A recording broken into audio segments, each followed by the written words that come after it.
eh, que está en la palabra, en el libro, en el Evangelio de Mateo, capítulo 8, 13. La palabra del Señor dice así, que entrando Jesús en Capernaum, vino a él un centurión rogándole y diciendo, Señor, mi criado está postrado en casa, paralítico, gravemente atormentado. Y Jesús le dijo, yo iré y lo sanaré. Respondiendo el centurión dijo, Señor, yo no soy digno de que entres bajo mi techo, solamente di la palabra y mi criado sanará. Porque también yo soy un hombre bajo autoridad y tengo bajo mis órdenes soldados, y digo a este ve y a aquel haz y lo hace, el bien va, ven y viene, y a mí y a mi siervo, haz esto y lo hace. Al oírlo Jesús se maravilló y dijo a los que le seguían, perdón, de cierto digo que ni aún en Israel he hallado tanta fe. Y os digo que vendrán muchos del oriente y del occidente y se sentarán con Abraham e Isaac y Jacob en el reino de los cielos.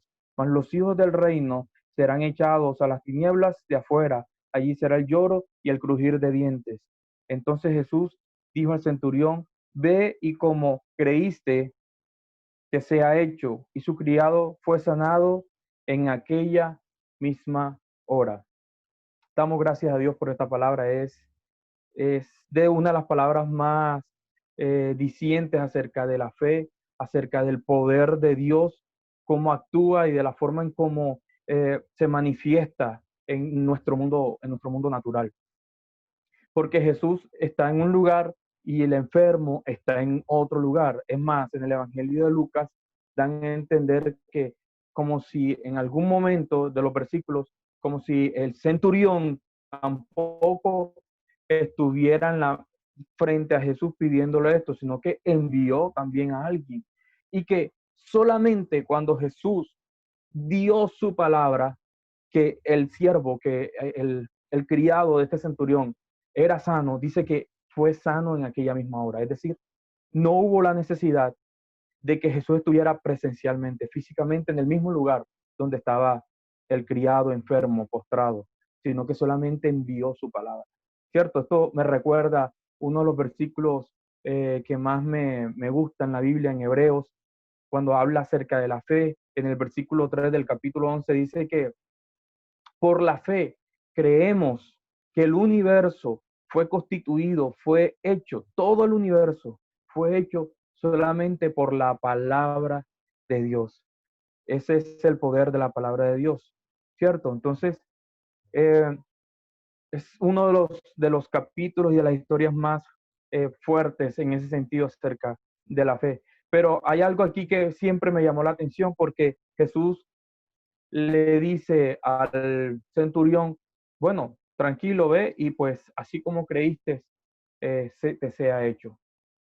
Siempre me pregunté o me cuestioné porque eh, de pronto podemos entender de forma pues errada que podemos creer a nuestra manera o creer conforme a lo que nosotros pensamos que es creer. ¿Verdad? Y pues en ninguna manera la Biblia siempre explica, aclara, dice cómo debemos creer, de qué forma debemos creer. Entonces, hoy en día es muy común que encontremos muchas filosofías, informaciones, métodos, tradiciones humanos que nos dicen cuáles son las maneras de creer. Hoy pues podemos ver a través de redes o a través del medio impreso, horóscopos, la misma astrología, no astronomía, que sí es una ciencia, la astrología, me refiero, adivinanza, brujerías, el humanismo. El problema con el humanismo no es tanto pues su doctrina acerca de la importancia del hombre y de de lo sensible que podemos, que debamos ser y de lo solidario que vamos a ser el uno con el otro y todo, sino que el humanismo también tiene algo implícito, que es que centra al hombre, lo pone como centro de todo. Y no es así. El centro de todo es Dios. El hombre ocupa la posición que Dios nos dio, que fue enseñorearnos de toda la creación. Pero el centro de todo, sin duda, es Dios. Depende de Dios, no de nosotros.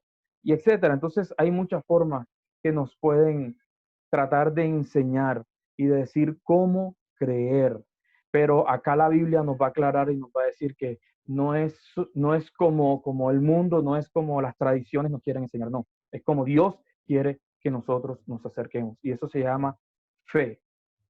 Fe no en las cosas, fe no en los amuletos, fe no en las personas. Es decir, yo puedo creer en alguien, yo puedo confiar en alguien, sí, las relaciones se basan en eso, en confianza, en creer, pero nuestra fe absoluta, ciega, eh, devota, es hacia Dios. Entonces, eh, no es, vuelvo y repito, no es colocando eso en nuestra fe en amuletos, no es colocando nuestra confianza en las cosas, ni en otra persona que no sea Dios, sino teniendo fe, confianza en el Señor. Entonces, vamos a analizar algunos estos versículos que nos da este capítulo muy interesante. En el versículo 5 y 6 del mismo capítulo 8, entonces nos dice que Jesús llega a Capernaum y un centurión es el que se acerca a él rogándole. Entonces le dice que su criado está postrado, enfermo y está atormentado. Un centurión pues es un soldado que tiene una posición de autoridad, algo jerárquico en el ejército en ese entonces romano, y pues como su nombre lo indica, centurión tenía a su cargo, podría tener a su cargo 100 soldados. Pero lo importante acá es lo que él nos va a tratar de enseñar después, desde su propia conocimiento de lo que él es como centurión, como jefe de la milicia.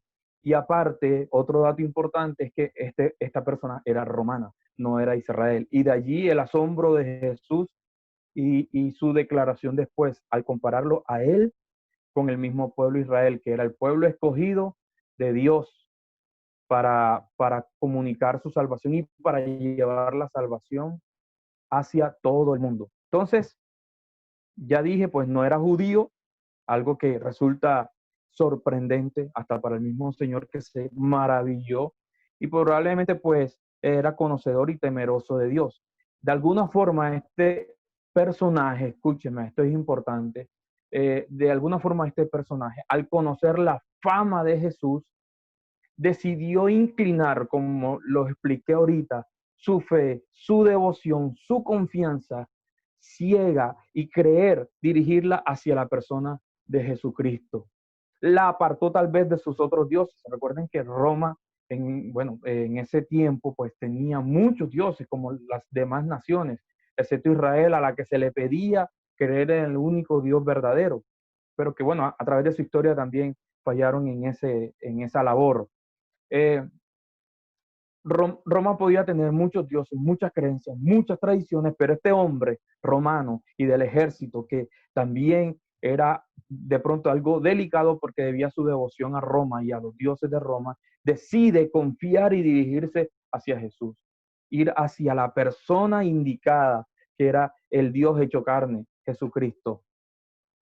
Ok, ante la enfermedad, ante la necesidad de su siervo, él acudió a la persona de Jesús. Esto es importante y quiero hacer énfasis aquí, que es en conocer cuál es nuestra razón de ser como cristiano, y es en conocer a Dios, es en conocer a Jesús. Y que también como iglesia nosotros deberíamos estar 100% eh, focalizados en que las personas que se acercan, que conocen el Evangelio, que se convierten al Señor, conozcan al Señor, conozcan, tengan una relación verdadera, personal con el Señor Jesús. Esto es lo que va a permitir que haya permanencia, fidelidad, conocimiento verdadero, temor de Dios me refiero, verdadero, ¿ya? Y no en dogmas, no en preceptos,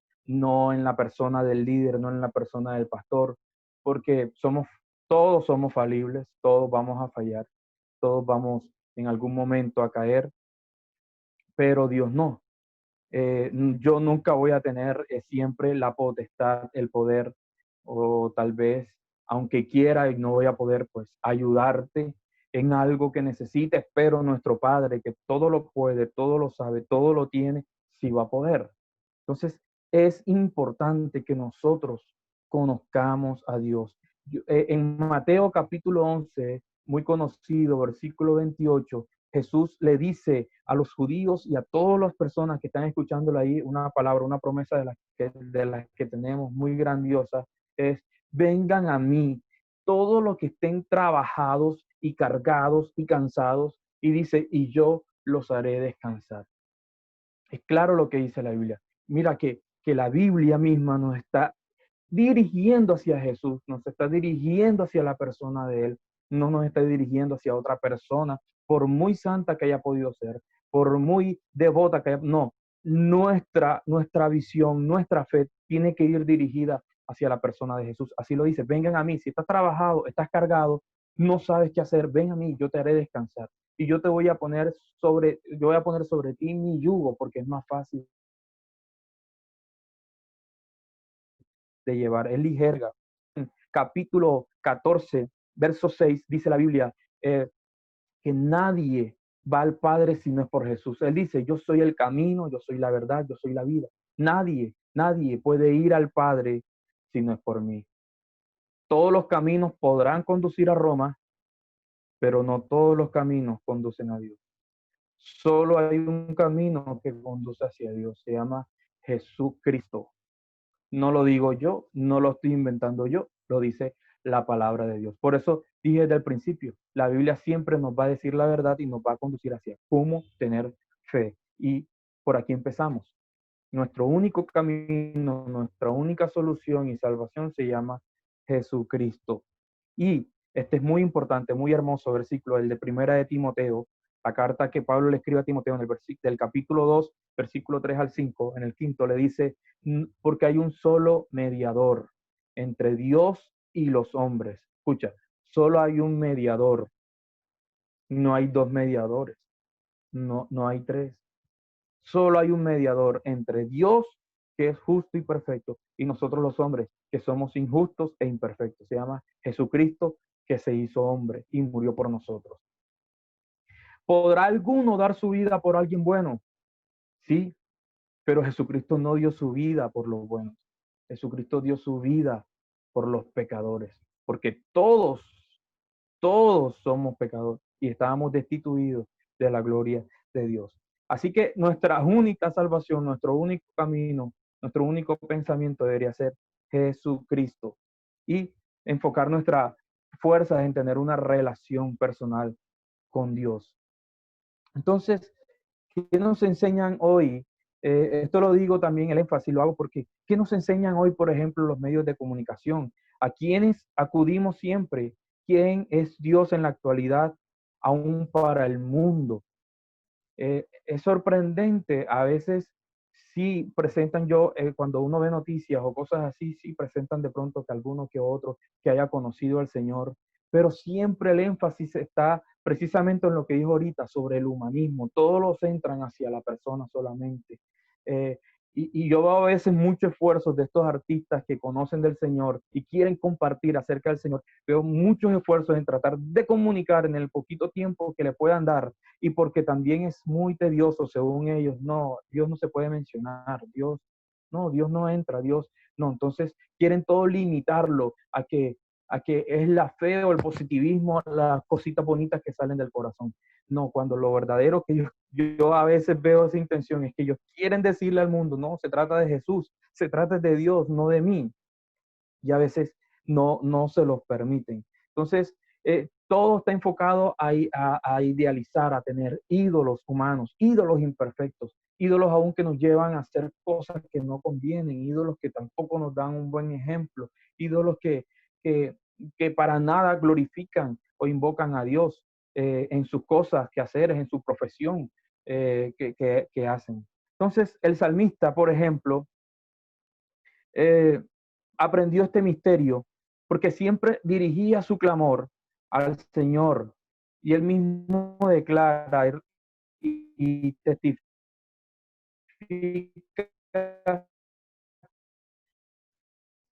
que Dios es responsable. En la palabra dice, pacientemente esperé a Jehová y se inclinó a mí y oyó mi clamor. El salmista dice, yo pacientemente tuve que llenarme de paciencia para acercarme al Señor. Pero mira, qué importante, Dios siempre va a responder, que Él se inclinó a Él y escuchó su clamor. Qué bueno porque nuestro Dios, Dios que es perfecto, que es santo, que es el creador, que es el todopoderoso, se digna por amor, por su misericordia, a inclinarse y a juntarse con nosotros los seres humanos.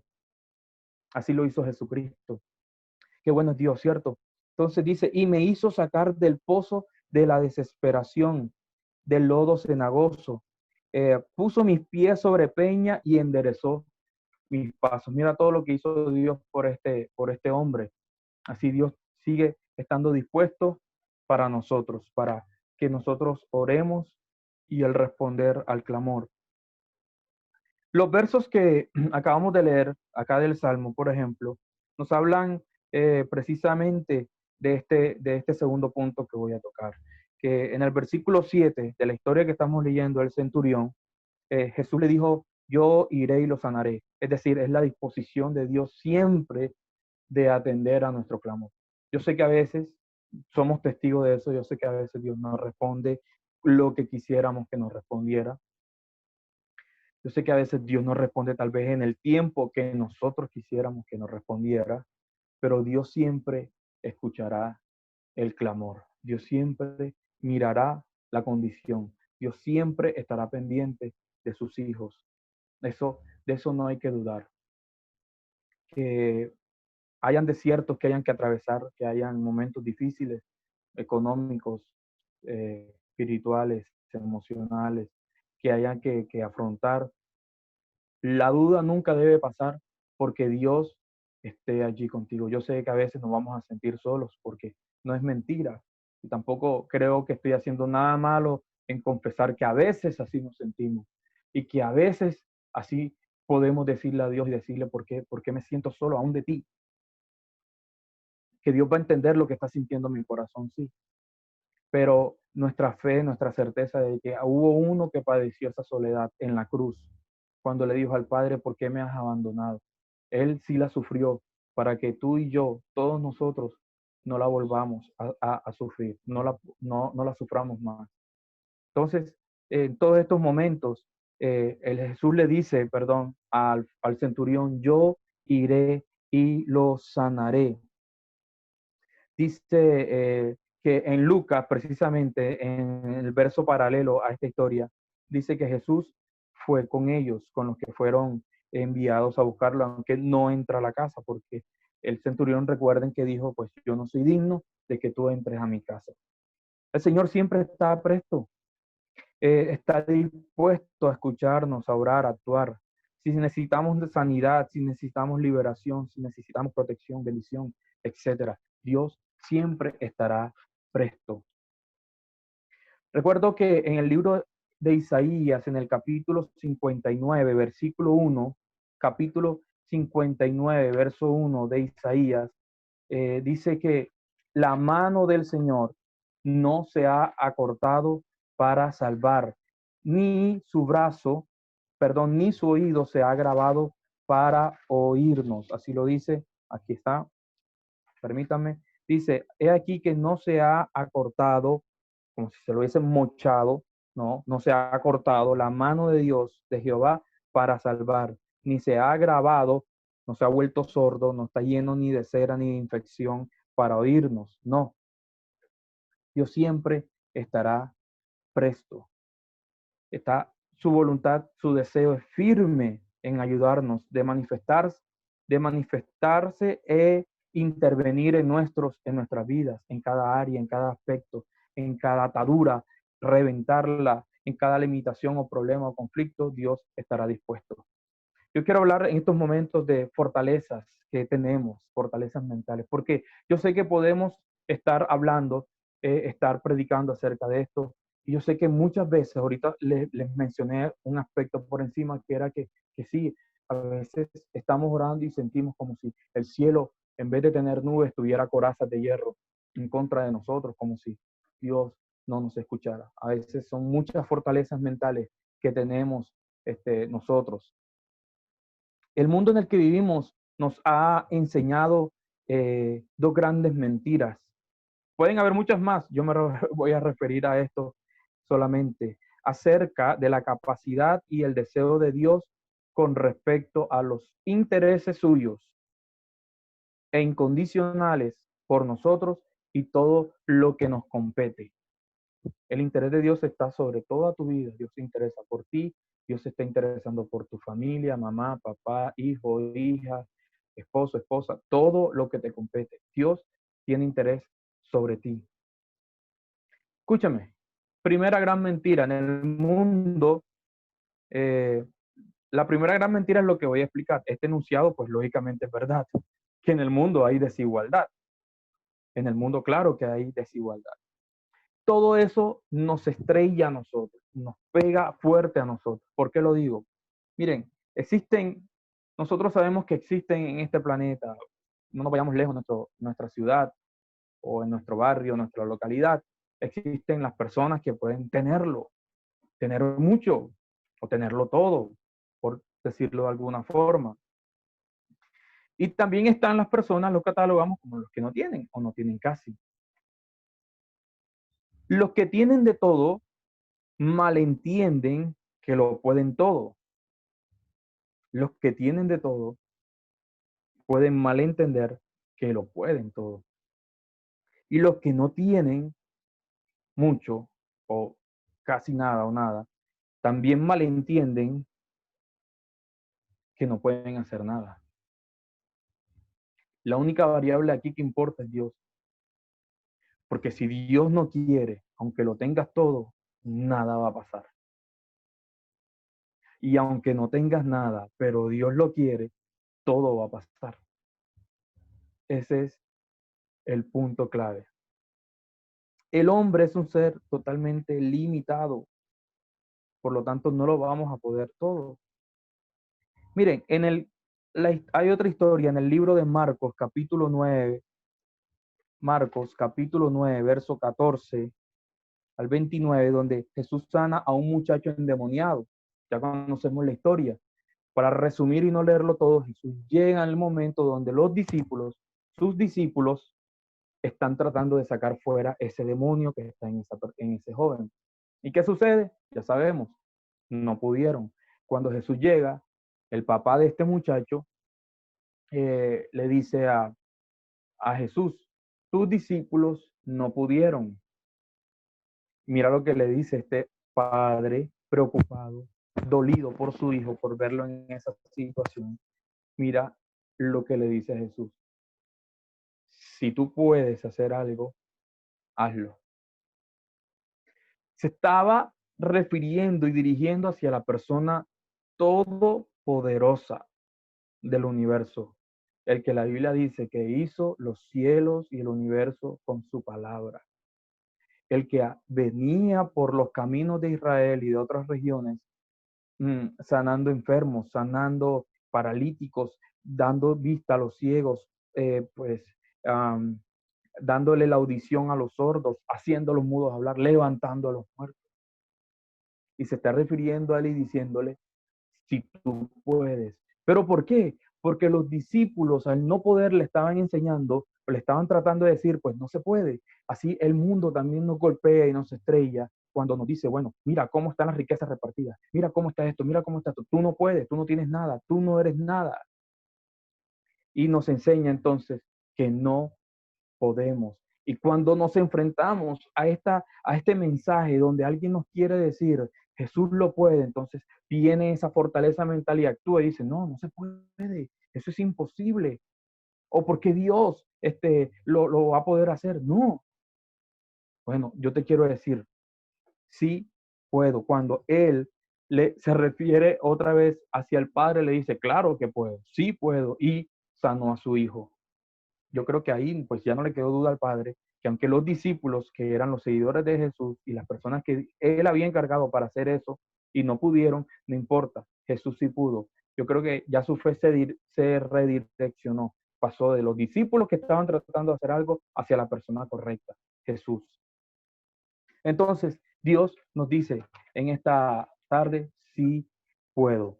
La otra gran mentira, que es lo que voy a explicar, no la primera frase que voy a decir, porque lo que voy a decir es que en el mundo hay insensibilidad. Y claro que en el mundo cada día más se está volviendo más insensible. Entonces, escuchen, lo que ahora sucede que los que pudieran, hablando en términos económicos o de poder, los que pudieran ayudar, no quieren, no quieren. Aquí me están mostrando el tiempo. Ok, no quieren. Entonces también el mundo viene, nos estrella y nos golpea y nos dice, pues sí hay, pero no te queremos ayudar. Cuando nos enfrentamos a otra vez vuelvo y lo repito, a un mensaje como este, o otro mensaje donde te tratan de predicar, te tratan de enseñar acerca de la fe en Dios, en Jesucristo, a través de Jesucristo, entonces también surge otra cosa, a veces alimentado por la culpa, por nuestros propios errores, por los caminos en los que nos hemos conducido, por cómo nos percibimos a nosotros también. Entonces, la pregunta que nos llega o que a veces el enemigo pone en nosotros es, ¿y por qué Dios va a querer ayudar siendo como eres? Y resulta que en la Biblia también hay otra historia donde habían unos leprosos. La lepra, bueno, la lepra sigue siendo la lepra, la carne se cae, ¿cierto? Pero en ese entonces estaba muy asociada religiosamente, espiritualmente al pecado, en el sentido que la lepra o la persona que padecía lepra era una persona, debía ser una persona muy, muy, muy pecadora para padecerla. Por lo tanto, socialmente, y aunque había unos lugares donde ellos se podrían refugiar, no todos lo hacían o dejaron de existir tal vez, eh, las personas eran muy maltratadas socialmente por su familia, amigos, conocidos, el sistema religioso del momento y los tenían full apartados.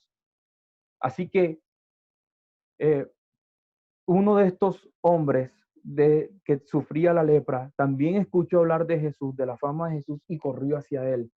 ¿Y sabes cuál fue la oración de este leproso? Eso está en Mateo capítulo 8, versos del 1 al 3 y en adelante. La oración de este hombre fue, Señor, si tú quieres, sáname. Si tú quieres, me puedes sanar. Ese si tú quieres está condicionado precisamente a todo el rechazo, a toda la maldad que tal vez haya podido recibir por parte de la insensibilidad de las otras personas, aún del sistema religioso, y hago énfasis en esto, porque eran los encargados de mostrar la imagen de Dios y no lo estaban haciendo. Por eso su oración fue, si tú quieres, sáname. ¿Sabes cuál fue la respuesta del Señor? Yo quiero, sé sano. Y el leproso también fue sano. Entonces, no importa.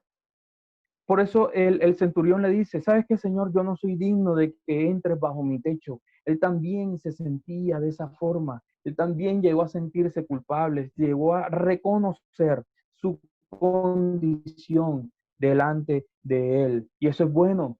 Eso muestra humildad cuando reconocemos cuál es nuestra posición delante de Dios, cuál es nuestra posición verdadera delante de Dios. Así que, iglesia, Dios está interesado en ayudarte, Dios está interesado en socorrerte, Dios está interesado en responder tu oración. Lo único que nos hace separación de Dios, entre Dios y nosotros, son nuestras actitudes a veces. pero Dios aún también está dispuesto a perdonarnos, está dispuesto a recibirte, está dispuesto a amarte y a demostrarte que Él es el que tiene el poder y también quiere ayudarte, quiere ayudarnos. Eh, Me dicen que el tiempo se acabó, podríamos continuar en otra oportunidad. Espero que les haya servido, que Dios añada bendición a su palabra, que nos aumente la fe, como le dijeron los discípulos al Señor Jesús, y que podamos creer que Dios es bueno, que Dios es todopoderoso y que Dios tiene la solución para nosotros. Corramos a Él, venid a mí todos los que estén trabajados y cargados, que Él los hará descansar. Bueno, bendiciones. Pastor, por ahí creo que quedan, ¿qué? Un minuto.